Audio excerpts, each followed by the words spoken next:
This is where creativity expands.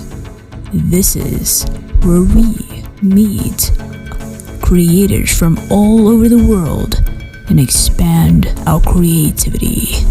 Here is your host, Mariska Becker. Hey guys, welcome to this video, and today we're going to talk about my collaboration with Lin Hall, aka Becker Art Studio, and she is actually here joining me talking about her traditional sculpture. So let's welcome her. Hey Lynn. Hey, thank you so much for having me here. Awesome, can't wait to talk more about the sculpture and the project we've been doing today. Are you excited? Yes, I'm very excited. Super stoked to be here, you guys. I really am so excited to tell you all about the process of this skull. Awesome. Looking forward. So let's start off by who is Lin Hall and why Becker Art Studio? Let's start from there. Where are you from, Lynn? I'm an artist based in South Africa. I was born and raised here. I'm a traditional sculptor and painter. The name Becker Art Studio came from my very special soulmate who invested in me and my art when nobody else ever did. So that's me, right? Yeah. Well, your surname is Becker, isn't it? Yeah. My name is Mariska Becker, the only Mariska Becker in South Africa. Yeah. So that's where the name came from. I felt she's such a special person to me, and I really wanted to name my studio after her and dedicate it to her. That's really awesome. So what age did you actually got into art, and when did you actually go into actually sculpting with clay and stuff like that? So I started doing art between the age of 22 and 23.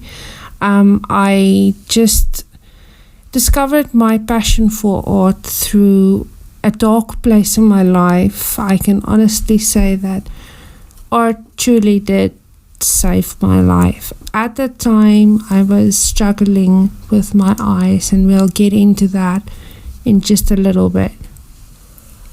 It's so awesome to learn a little bit of a backstory of an artist. It's always nice to, where you're from, to learn where you're from and how you started as an artist. And as I know, but other people might not know, is that you actually also do abstract paintings traditionally as well. Is that correct? Yes, I'm really into ball paintings especially. I really love ball paintings, and I would really love to get into that again sometime. But I also am looking at going into digital painting using Procreate maybe next year somewhere.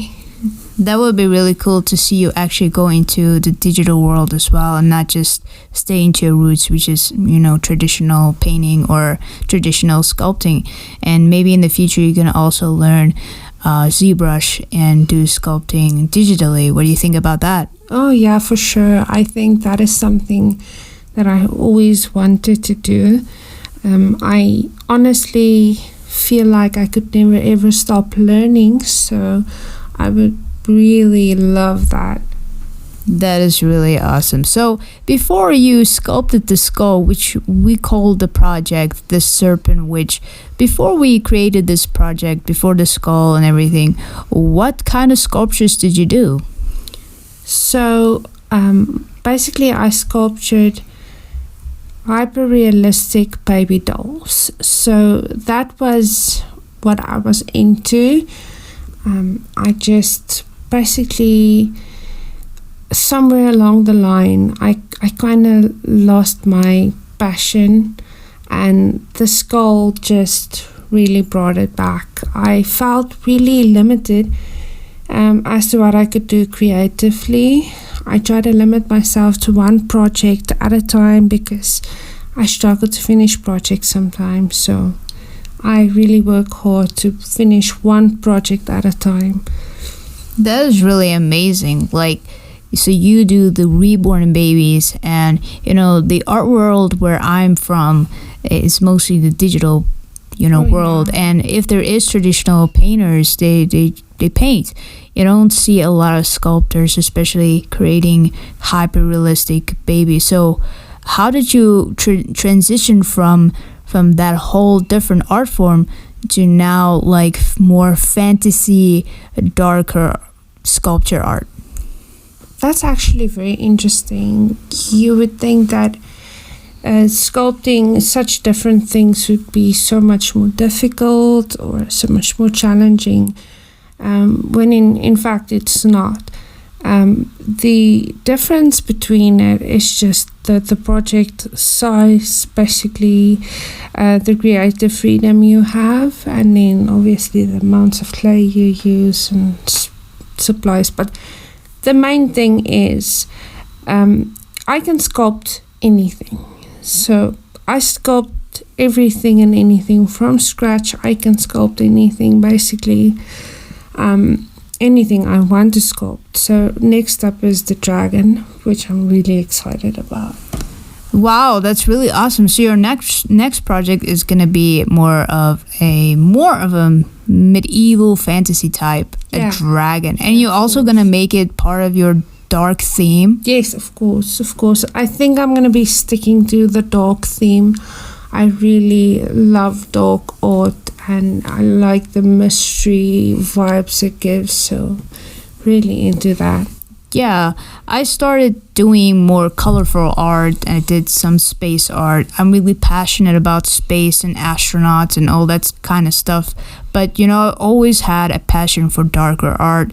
I've always loved viewing the dark arts. And I just thought, recently it's just surfacing more of me in my art. So it was a great idea for me to collaborate with your skull, because I'm doing skulls lately. So I just thought it was the perfect opportunity to start my collaboration with you. So for that to say, Lynn, do you see yourself collaborating with other digital artists? Absolutely not. I can only collaborate with you. I honestly feel like you really truly did my sculpture justice, and I honestly enjoyed it. I feel like it's a us thing, Yeah. It's a us thing. It's like something we can do as a team. So you're saying basically you are signing your collaboration rights over to me, is that correct? You're cute, baby, but I would only collaborate with you just because I really do feel like you are the best in my eyes. I really admire your art, and I'm super, super honored to be able to collaborate with you. Thank you so much. It was a really honor to collaborate with you, as well as you are my girlfriend. For the viewers that didn't know, we are an official couple, actually. We are together. And this is why this collaboration makes it even more special and even more effort. Like I said, I created a whole blog about it, and I really tried to put as much effort into this project as much as I could, and so did she. After she sculpted months, I took a really long time to do the photos and also plan the ideas. And let's get into that, planning the ideas. What was your initial idea for the sculpture, for the skull? What story did you want it truly to tell? Well, at first, it started out as pretty much a blank canvas. I knew that I wanted to create a creepy looking skull, yet I didn't know what patterns I would use. I first focused on building the main structure and finishing off the actual skull itself, adding the details like the teeth. I then added details. The details is what really brought it together. But for this skull, it all came spontaneously.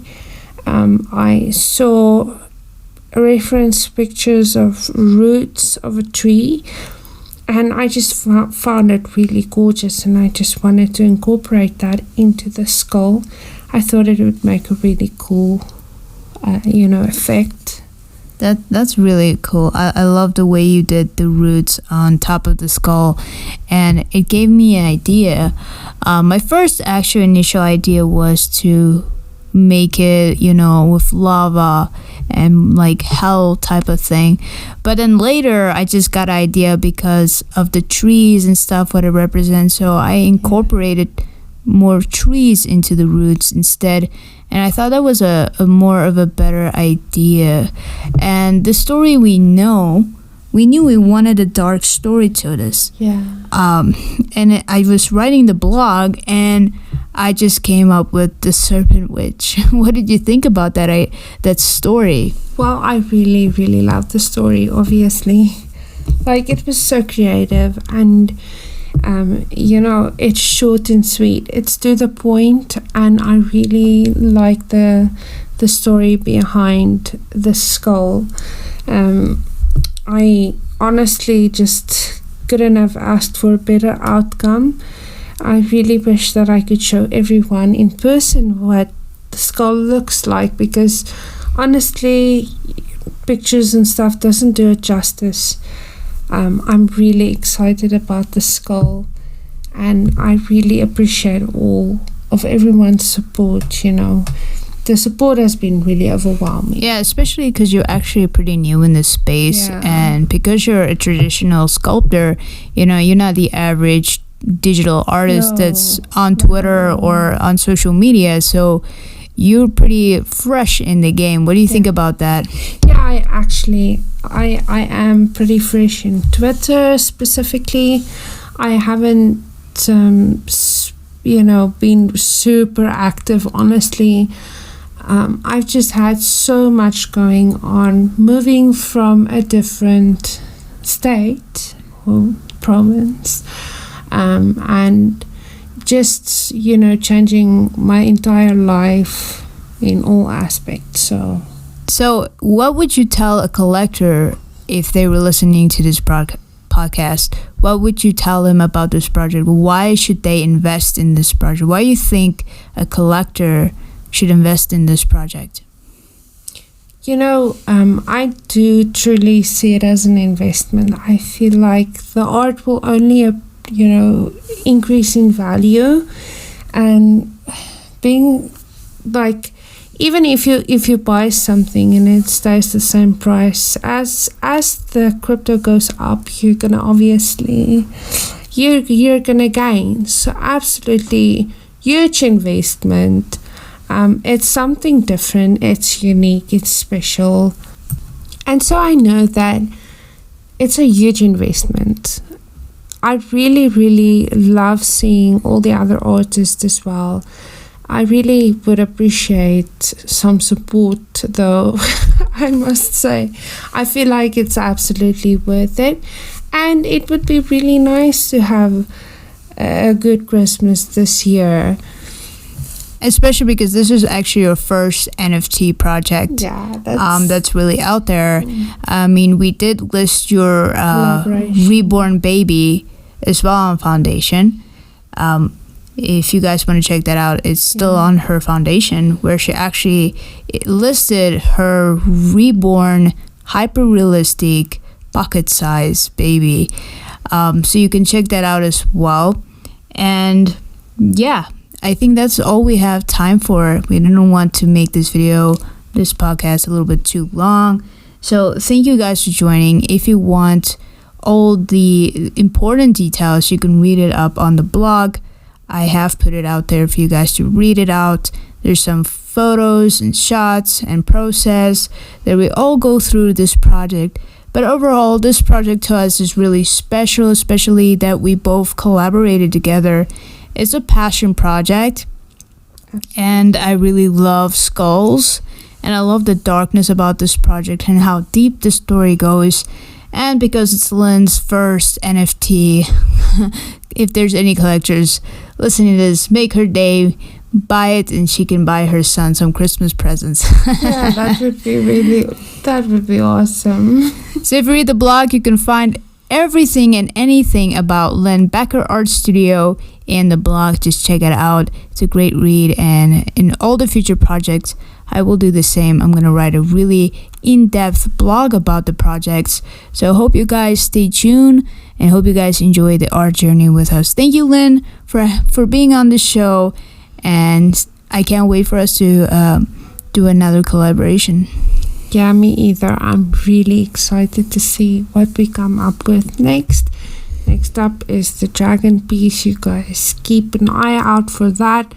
We are super excited and stoked, and once I get the supplies for that, I'm gonna be starting sculpting the dragon. So that's gonna be awesome. So if you watch this on YouTube, don't forget to give it a like and a comment of what you thought about this, and don't forget to check out the blog. That's the most important thing. Check out the blog. Anyway, guys, see you till next time. Thank you for joining us.